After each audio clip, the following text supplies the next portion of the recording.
What's up? Gabe Pluguez here, founder of Default Kings. If you're a family-minded man who wants to lose 10% of your body weight in the next 12 weeks, then go to defaultkings.com or click the link in that doc and then go watch the free training on my website and book a call with my team so that they can help you figure out how to actually lose that 10% of your body weight in the next 12 weeks without sacrificing any family time and while building a structure that actually fits around your work schedule. Okay, so in this video, I'm going to be breaking down the exact strategies that I use and the strategies that my clients use to go on vacation without gaining a single pound of weight loss. This is extremely important because I know that you know that I know that you know that vacation and travel in general, whether it's for work, family, or whatever, happens to be one of the number one most common obstacles between a man and them sustainably keeping the fat off, sustainably losing the weight, right? Like a ton of guys can lose the weight.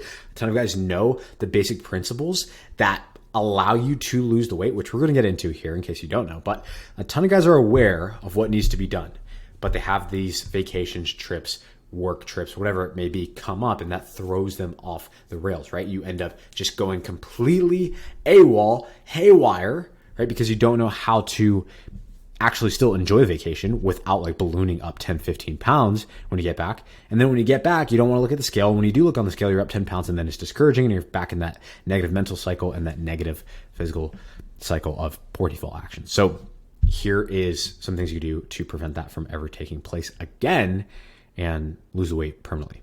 Let's get into it. Now, before we actually cover the tips in here and the hacks in here, you need to understand the baseline nutrition principles, okay? Because the nutrition hacks will not work if they contradict the laws of thermodynamics, right? No matter like what hacks you use, you will be gaining body fat if you're in a caloric surplus. Okay, caloric surplus is when you are consuming, taking in more calories than you are burning, more calories than you are using. Okay, if you have that excess of energy, calories are just a unit to measure energy, then you're going to store that energy. You don't just like piss out the extra calories, you store it as body fat. Yay, okay. Basic nutrition covered. Now, on the contrary, you will lose body fat if you're in a caloric deficit. That is the end game of any diet, of any nutrition strategy, of any program, is to get you into a caloric deficit, right? This isn't like a diet style. Like a calorie deficit isn't a diet style. A calorie deficit isn't like a method. It's not like a theory. This is just the law of thermodynamics. If you are using more energy than you take in on a day-to-day basis, then your body's going to pull on stored energy. And the way your body stores energy is body fat, by the way. So your body's going to pull on that stored energy so you don't just like plop and die if you go a day without eating. Do you kind of see where I'm getting at here? This is not a diet style. This is not a diet strategy. This is the law of thermodynamics, okay? So that is the only way to lose weight. And that is the goal of every single diet, so to speak. The application of those diets ends up changing, and the sustainability of those diets is obviously like one of the major issues with all of them, right? Like the goal here is how do we get into a caloric deficit and how do we make sure that we don't break that caloric deficit before we reach our goals? And then how do we make sure we're not in a chronic caloric surplus and gaining weight once we're at our goal weight? Like if you're at 250 right now and you get down to 200 by means of some form of caloric deficit, how do you not just then get back into a surplus for the rest of your life and then blow back up to 300 or whatever, right? Anyway, getting into a lot here, okay? Just covered all of this in general, right? Now, here's the thing. When you're on vacation, you can absolutely try to lose weight while you're on vacation. But while I go on vacation and when my clientele go on vacation, I don't actually recommend that they try to actively lose weight and keep themselves in a caloric deficit. Okay, hear me out. What I recommend when you go on vacation is either to maintain body weight, which is what I did on my 8-day yacht trip, or to minimize weight gain, like maybe come back a few pounds heavier, 1, 2, maybe 3 pounds heavier, some water weight in there, of course. And the reason that I recommend not trying to continue to lose weight when you go on vacation is because we're not health freaks here, right? Like we are not bodybuilders. We're not people who like to consume like liver and raw testicle and all that crazy stuff that people are doing. Like we are family-minded men. We want to make sure that we're healthy, that we're functional, that we're strong so that we can enjoy all the other blessings in our life and our health doesn't limit that, right? And if you are to ask me like, going on vacation and then tracking and measuring every single thing you eat and having to say no to like the amazing delicacy of the local cuisine that you're there to enjoy, like that seems like dieting infringing upon the actual goal of the vacation, which is to be there to build bonds and build memories with your family, right? Like over restricted dieting can distract you from spending that quality time from your family. Okay. So we do not want that to take place. Okay. We want to either maintain or minimize that gain.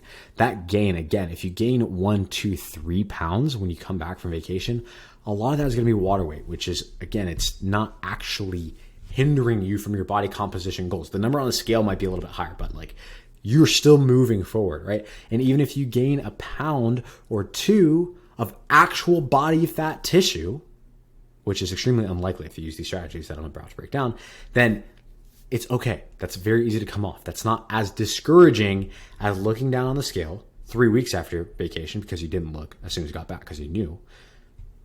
It's way less discouraging than saying 10 plus pounds gained, right? 15 plus pounds gained, right? You see that 10, 15 plus pounds gained, and then you're back in that negative mental spiral and you kind of just throw in the towel at that point.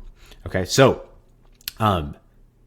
we're going to be talking about what nutrition hacks to implement, everything that I do, everything that my clients do, and then some of the more minimalist workout ideas to make sure that you can still exercise and use and progress the function of your body without like cutting into vacation, right? Without cutting into the thing you're really there to do, which is build bonds with your family.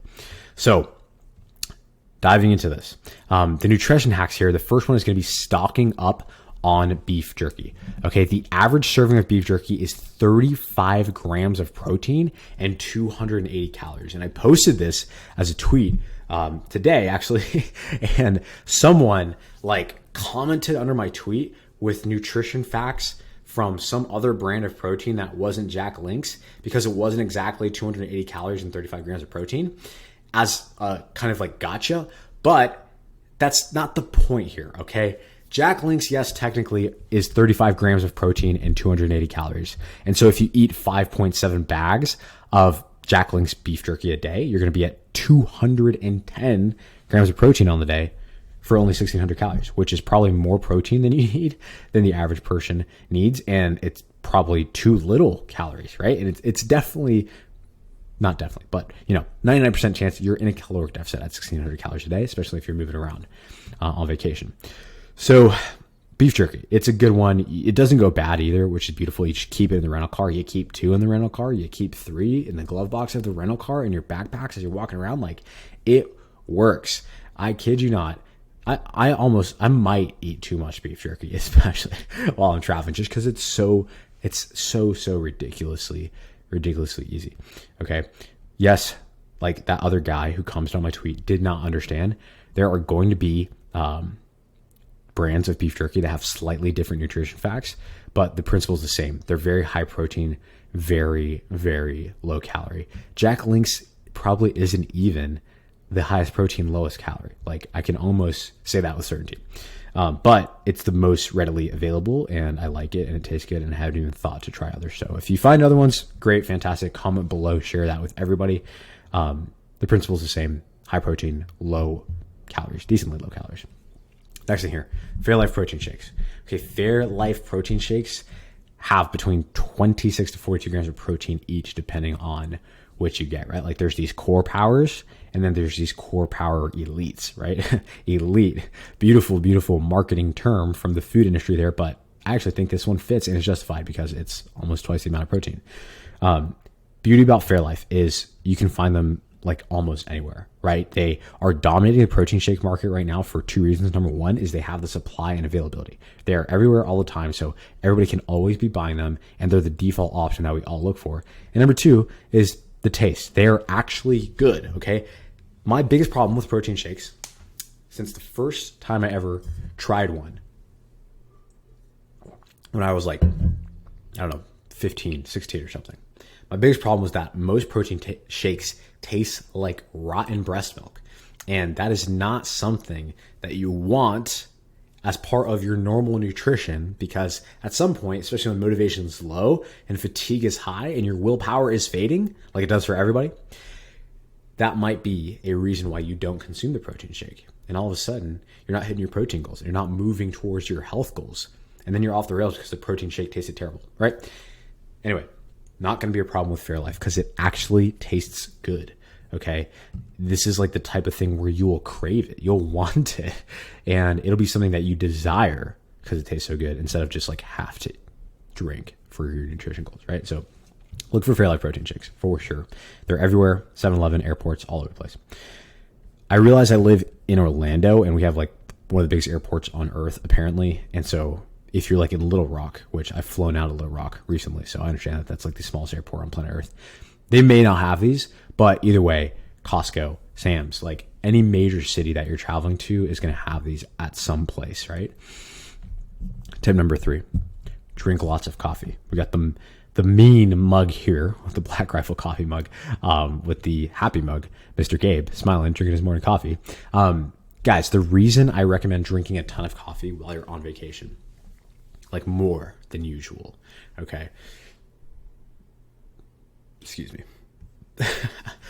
The reason that I recommend drinking more coffee than usual when you're on vacation is because caffeine, sorry, not coffee specifically, but caffeine is one of the world's most powerful appetite suppressants, okay?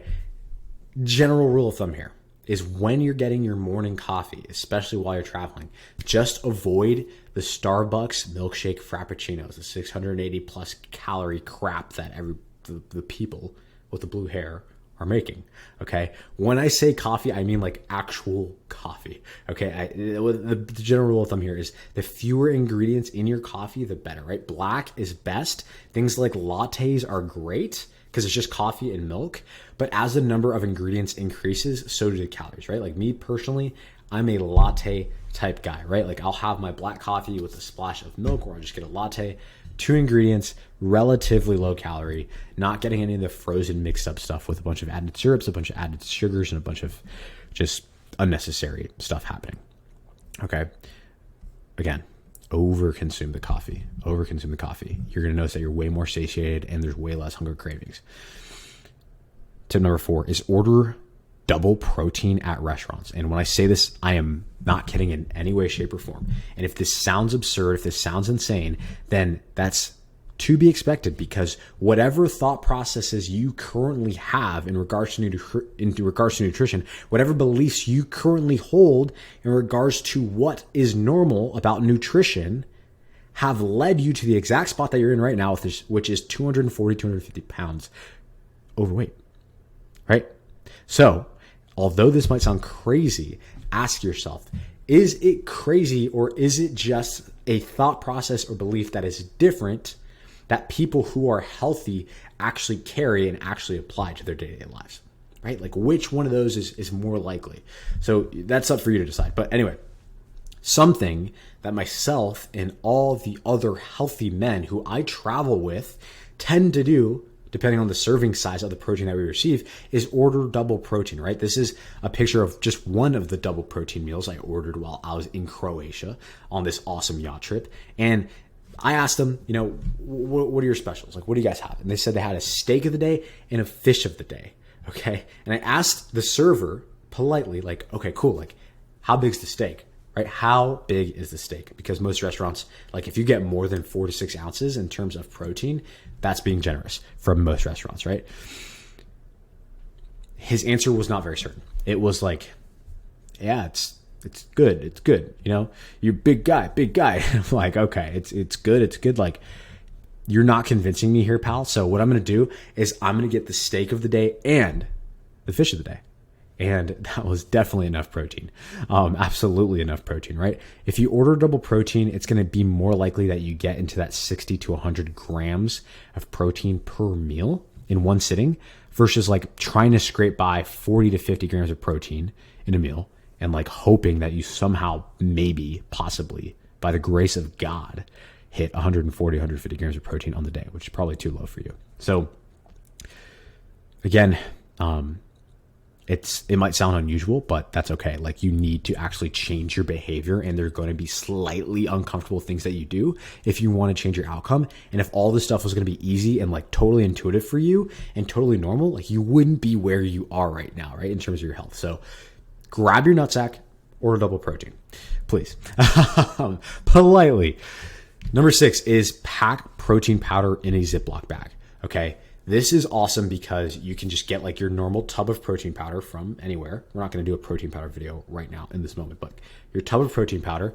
And what you're going to do is you're going to count out how many days you are traveling for, right? So if you're traveling for 8 days, you'll take your scoop and you'll scoop out at least 8 scoops of protein powder into a big Ziploc bag. Now, if you want to be really safe because you're not sure what the protein access is going to be like, or maybe you don't want to be just ordering double protein all the time, then scoop 16 scoops into that bag for the 8 days, right? So you're getting 2 servings of that protein per day.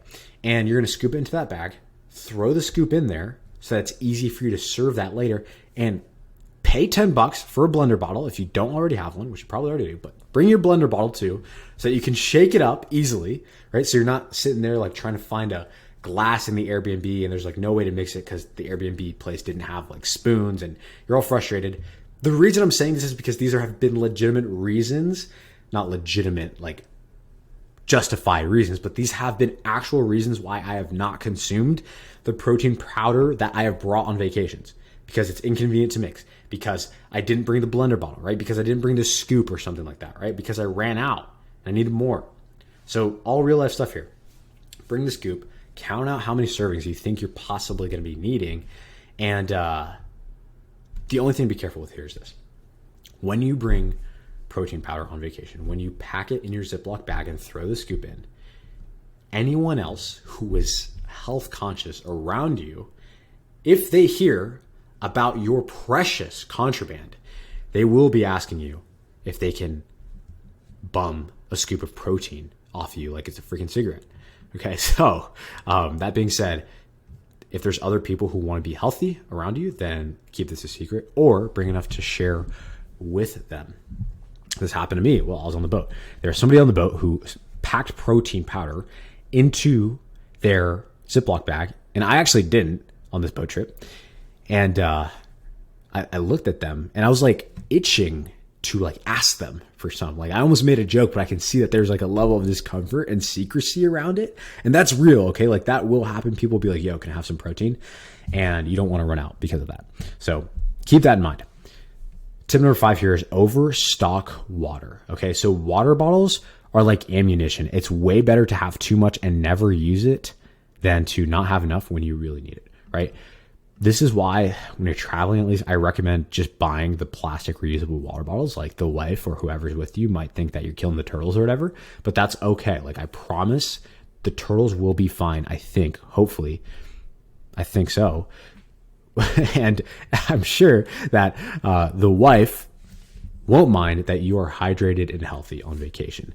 The reason I recommend getting the plastic water bottles over using like a Yeti or something like that is because if you're just bringing a Yeti or a reusable water bottle, when you're traveling, there may or may not always be a spot to actually fill that thing up. And you don't want to be in a pickle with your hydration because you're going to feel like crap, but you're also going to be hungry. And you don't want to be in a pickle where you can't actually get the water that you need at the time that you need it. Okay. Water is so valuable when it comes to staying lean on vacation because one of the main triggers of satiety is just your gut actually distending, right? Like, some people will say, you're not hungry, you're just thirsty. And it's not that like water itself, the molecule, literally cures hunger. Like, it doesn't. What's going on there is that when you drink water, it literally expands your gut. Like, it fills your gut physically. And the physical expansion of your gut triggers the release of a hormone called leptin. Leptin is the I'm full hormone. Leptin makes food seem unappetizing. Okay, that's why sometimes you can walk past a chocolate cake and you walk past that chocolate cake and it's like you notice that you didn't even look or you don't even want it, right? And you're like, dang, pat myself on the back. I didn't even want to slice that cake. That is leptin. Okay, that's what leptin does. So when you drink water and your gut expands, you can have this leptin release, and then food, even tasty food, is going to look unappetizing, which means you are less likely to overeat and overindulge. Do you understand the importance of drinking water now? Good. Beautiful. Tip number 6 is eat all the eggs. Eat all the eggs at breakfast. The reason I mentioned this specifically is because, yes, eggs are nature's superfoods, so to speak, and the darker the yolk, the more nutritionally dense eggs are. But eggs contain, just generally per egg, like if you're talking large eggs, 7.5 to 8 grams of protein per egg, right? So 5 eggs at breakfast is going to be a whopping 40 grams of protein straight to the dome first thing in the morning. And the beauty about this is eggs are available literally everywhere, right? Like, I don't care if you're traveling to like middle of nowhere, Indiana, the mom and pop breakfast shops are going to have eggs. I don't care if you're on a yacht trip in Croatia like I was, like they had eggs every single freaking day. Or even if you're at a crappy hotel or motel, they're probably going to serve eggs for breakfast. Like, if those eggs are actual eggs or just plastic processed crap, I don't know. But generally speaking, like, there will be eggs available everywhere. So look for them and eat all of them. Okay. Tip number 7 is do not skip family meals or desserts because of your health or fat loss goals ever. Okay. Permanent fat loss is not about being a robotic health freak. It's about defaulting to the healthy habits consistently so that you can stay healthy and enjoy your life permanently. And actually being able to participate and be present in those family dinners and share that amazing dessert with your wife or your daughter or your friend or whoever it may be, those are going to be moments that build your gratitude for those people in your life and build your gratitude for your life itself. And when you have more gratitude for your life and you have more gratitude for the people in your life, then you subconsciously value your life more, which means you will be more likely to make decisions that prolong your life and improve the quality of your life, like eating healthier, like exercising more. So I believe that if you're present for those family dinners and you're present for enjoying those desserts long term, regardless of the calories that you consume in those events, long term, you're going to sustain your nutrition goals forever. Long term, you're going to lose the fat and actually keep it off, and you're going to reach that point of health and maintain it or continue improving it for the rest of your life. Okay. Hopefully that drives home the point of why you should not be skipping desserts or family dinners when you're on vacation. Bonus time, baby. We're going to talk training and exercise as well. Okay. Obviously the nutrition is going to be huge, but let's talk training and exercise. Let's talk moving our body, because regardless of how you look at this, like, you need both sides of the equation if you want to reach your fitness goals. And considering the exercise part of this equation while traveling is going to make it way easier to maintain your body weight throughout that vacation, or, minimize the weight gain, possibly even lose some weight. Okay. Literally, the training itself gives you more nutrition freedom. Like right now, personally, and this isn't something I recommend to everybody. It's not something I have all my clients do, but I train a lot personally. I train jujitsu at least 4 hours a week, sometimes 5 to 6 hours per week of intense cardio. I train in the gym, bare minimum 4 days per week, intense resistance training sessions. And I do a lot of walks, and I do a lot of other things that are just super active. Okay. So I train a lot, and I have extreme nutrition freedom, right? Bare minimum day, I'm consuming at least 3,000 calories, and I get leaner over time while consuming that amount of calories, right? A lot of days I'm going over that. But one of the reasons I have that level of nutrition freedom is because of the amount of calories that I burn through training, and the amount of calories that I'm burning 24/7 through the amount of lean muscle tissue that is attached to my skeleton. Okay. The lean muscle tissue here itself is going to be the thing that is constantly working to burn energy. So the more muscle you have, the more calories you burn 24/7. That's why it's important to make sure you're continuing to gain muscle even through these vacations, or at the very minimum, not lose the muscle that you've worked so hard to gain pre-vacation. Got it? So let's talk about training and exercise on vacation. There's going to be 2 real goals and 2 real things to consider for your exercise and training while on vacation. Number 1 is calories burned, burning those extra calories. Number 2 is adding or maintaining that lean muscle tissue, right? Like, how can I burn maximum calories so I can offset the calories I'm eating, and what can I do to build muscle so I'm still making progress, right? Big idea here when it comes to your training is efficiency, efficiency, efficiency. When you're traveling, you're not going to have the most amount of time to work out, right? It's probably going to be 30 minutes before the kids wake up, before everybody else wakes up, like whatever it is, to get in your time and work on yourself and build yourself and pour into your own cup so you can pour it out into them. That's going to be your workout time, right? That's what it was for me on this yacht trip. Woke up at a time that was probably an hour earlier than everybody else. And while everybody else is kind of slugging out of bed, I'm up on the deck lifting, right? Getting my workout in. So that's what I mean by that. Now, let's talk about things you can do exercise-wise on vacation to burn more calories and offset the calories that you're consuming. The big idea here is going to be booking active excursions.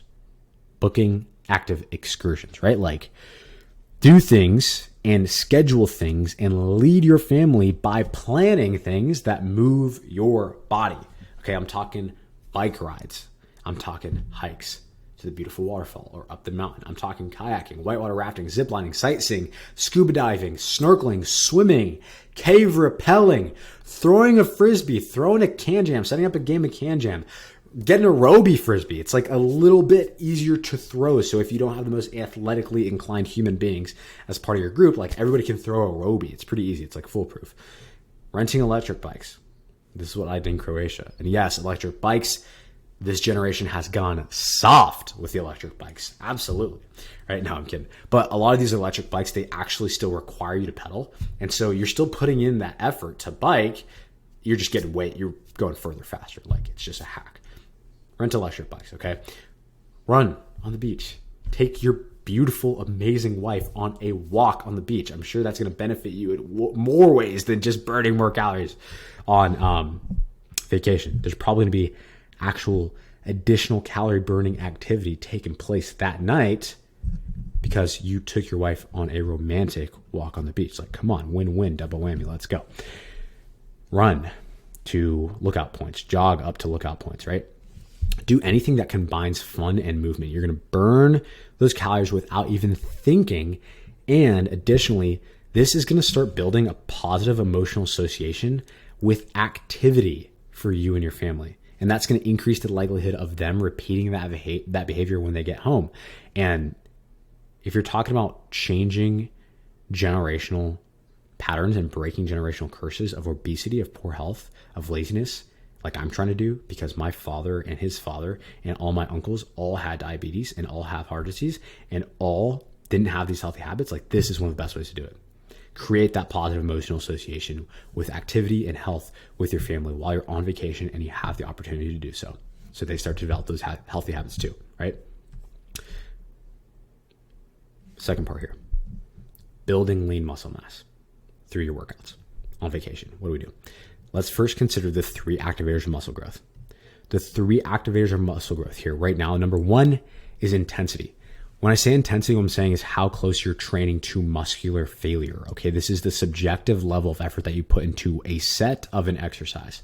So if you grab a 10-pound dumbbell and you do bicep curls until you can't anymore, like gun to your head, you couldn't physically move that muscle anymore, that would mean that you're training to failure. Like, that is max intensity, right? So in order for muscle to grow, in order to stimulate muscle growth, there does need to be that high level of intensity. You need to train close to or to failure, right? That's why, like, if you think about walking all day, how come even though we walk all day and we take like 3,000 to 10,000 reps on our calves every single day, every human does this, right? Sometimes more steps, more reps. How come not everybody has massive, huge calves? Like, why? If we're using them all day, every single day of our lives. It's because even though there's a ton of reps going on those calves, there's not a lot of intensity. No one, almost no one, is taking them close to failure. Do you kind of see what I'm getting at here? You have to actually reach that red line if you want your muscle and your body to adapt and change by growing and getting bigger and stronger. You have to provide it with a stimulus that's intense enough that the adaptation is in order to accommodate that stimulus in the future. If it's too easy, nothing will change. If it's hard, It will change. It will progress. Okay. Number 2 is progression, increasing your performance over time. You've heard progressive overload probably at some point if you've done any level of research into how to lose weight and gain muscle. What that means is doing more weight and more reps over time. Okay, this right here is going to be the hardest to achieve when you're traveling because you can only, thank you, target. I'm correcting this. I'm correcting this typo here. We are not typo people anymore. But progression is really hard to achieve because you do need to measure your performance for progression. And if you don't have like the same exact pieces of equipment, then it's hard to objectively measure your progression when you're traveling, but that's okay. That is okay. If you're training hard enough, like you're really pushing yourself, digging down deep, you're probably progressing. And if you don't perfectly progress, it's not measurable because you didn't have the same machine. Like, it's okay. That's fine. Anyway, activator of muscle growth number 3 is execution. This is your ability to move in a way in which the target muscle is trained. Okay? Complex way of saying good form. But the reason I want to say good form, I say the actual definition instead of just this is good form, is because people have different ideas of good form. And that's okay. You know, not everybody has actually trained 350 guys in order to transform their bodies. That's fine. But what I'm saying is, what's considered good form is if it's working the target muscle. Okay? It's not if it just feels good or it doesn't hurt. Like that's fine. That's a whole other thing. But is the movement of your body training the target muscle? That's what's considered good form. Okay? So when you're traveling, equipment access is either non-existent, poor, or just different than what you normally have at home. Okay, so if you have no equipment or limited equipment, before I get into any of this, I will say try packing something like bands. Okay, if you're like traveling in a truck road trip, throw some kettlebells and dumbbells in the back. That's easy. Throw a pull-up bar in the back. That's easy, right? Makes things a lot easier. But if you actually have no equipment, do push-ups. Do push-ups. It sounds so simple, right? I'm going to give you a little bit more than that because that's a little bit too easy. But do your push-ups and train them to failure, right? Like go until you can't in each set. When you're doing normal push-ups, where you're just flat on the ground, hands like generally, elbow path is generally wide out, that's going to be the type of push-up that targets mostly your chest. If you tuck your elbows in, then you're going to be working more of your triceps, okay? Like absolutely tuck your elbow in close to your body. And when you do the push-up, you'll see that your elbow bends more. And when your elbow bends more, your tricep is working more because the tricep straightens the elbow. Okay, so if you tuck your elbows in, you're going to be getting a lot more triceps out of that. And the last thing is, if you do push-ups with your feet up, so some people call these pike push-ups, feet elevated push-ups, doesn't matter. If you do push-ups with your feet up, then automatically the line of force is more upwards and you're going to get more shoulder work out of that push-up. So maybe you do 2 sets of regular chest push-ups to failure. Then you do 2 sets of elbows tucked in push-ups to failure. Then you do 2 sets of push-ups with your feet up to failure. And all of a sudden, you have done chest, shoulders, triceps, right? Pretty awesome stuff. Pull-ups too, okay? If you can't do pull-ups right now, then find some sort of stepping stool to grab on to. A pull-up bar or like almost any environment is going to have something you can grab onto and pull yourself up onto. But find some sort of step up or a ledge to try to get yourself up so that you can just control the way down. You're way stronger on the way down. So if you can help yourself get up, you can get a lot of good work just by controlling yourself on the way down. Or you can jump up and grab the bar and then control yourself on the way down. Obviously, if you're strong enough to do pull-ups, just do bodyweight pull-ups. That's fine. Again, switch up the grips to hit parts of your back slightly differently. The wider you go here, okay, the wider you go, the more you're going to be working your teres and then your traps, okay? Those are the really big muscles you see me posting pictures of all the time, the muscles that move your shoulder blades, and then this kind of under armpit teres muscle if you go wide. If you go much closer in, it's going to be more lats. So that's like this bat wing muscle that makes your back look really, really wide. Okay. And if you go underhand and focus on bending your elbow as you pull up, it's going to be a lot of bicep. Okay. So you can get, again, biceps in every area of your back just by switching up the grip on your pull-ups. Now, if you do have weights, high likelihood you don't have the heaviest weights in the world, high likelihood you're too strong for the weights that they have in the little hotel or Airbnb gym, whatever it is. So if you lift the actual weights slower, then you can make them feel heavier. So lift the weights slower, okay? Lift the weights slower. I was on this boat in Croatia, and they had some weights. They had some dip bars too, which is pretty neat. But they had some weights, and they had some really light dumbbells. And they had these 20-pound dumbbells. I believe those were the heaviest. And I was doing bicep curls. And generally, I use weights heavier than 20 pounds for bicep curls. So I'm sitting there doing my bicep curls, and I'm doing like 30 plus reps. Like I'm doing bicep curls for like freaking 7 minutes, and it's just inconvenient, also boring. And so what I did was, instead of just doing my normal rep speed, I would do a bicep curl slow, like 3 to 5 count up and lower it with the 3 to 5 count down. And that made the weight feel heavier, and it made it more intense without me having to sit there for 7 minutes and do 30 reps an arm. You guys see what I'm saying here? Lift weights slower. It makes them feel heavier, especially if they're too light. And then in terms of your lower body, sprints, always available if there's flat ground and you're not like in a war zone. Okay, you can always do sprints for explosive strength and lower body power development.